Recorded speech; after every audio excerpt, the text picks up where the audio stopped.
اللہ تو ہر چیز پر قادر ہے، وہ تو بس تمہاری تڑپ اور تمہاری جستجو دیکھتا ہے کہ کسی چیز کو پانے کے لیے تم کس حد تک جاتے ہو، کتنی دعائیں کرتے ہو۔ اختتام پر سب ہوگا ویسے ہی جیسا تم نے چاہا ہے۔ اگر تہجد تک پہنچ گئے ہو تو سمجھ لو سب دعائیں تمہاری پہلے ہی قبول ہو چکی ہیں۔ تم تہجد میں دعائیں مانگ رہے ہو، تسبیح کر رہے ہو، تمہیں انتظار کرنا پڑ رہا ہے، پھر بھی صبر کر رہے ہو اور اپنی چاہت تمہیں ناممکن لگ رہی ہے، لیکن اللہ کو سوچتے ہو تو ممکن پر یقین ہونے لگتا ہے۔ بس اللہ کے فیصلوں پر توکل کرنا سیکھو۔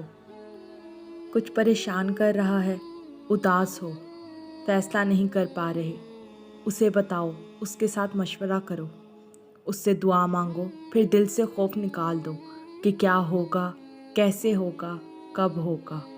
اتنا توکل رکھو، جو ہوگا بہترین ہوگا۔ جب توکل اتنا مضبوط ہوگا تو معجزے ہوا کرتے ہیں۔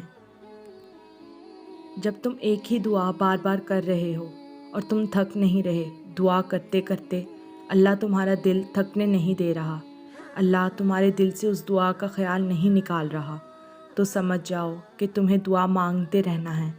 اگر اللہ نے تمہاری دعا قبول نہ کرنی ہوتی تو وہ تمہیں اس کی توفیق ہی نہ دیتا، یا اس دعا کا خیال ہی تمہارے دل سے نکال دیتا، یا تمہیں صبر دے دیتا۔ وہ چاہتا ہے تم اس سے مانگتے رہو، تو بس تمہارا کام جھولی پھیلانا ہے، وہ سب دعائیں قبول کرے گا۔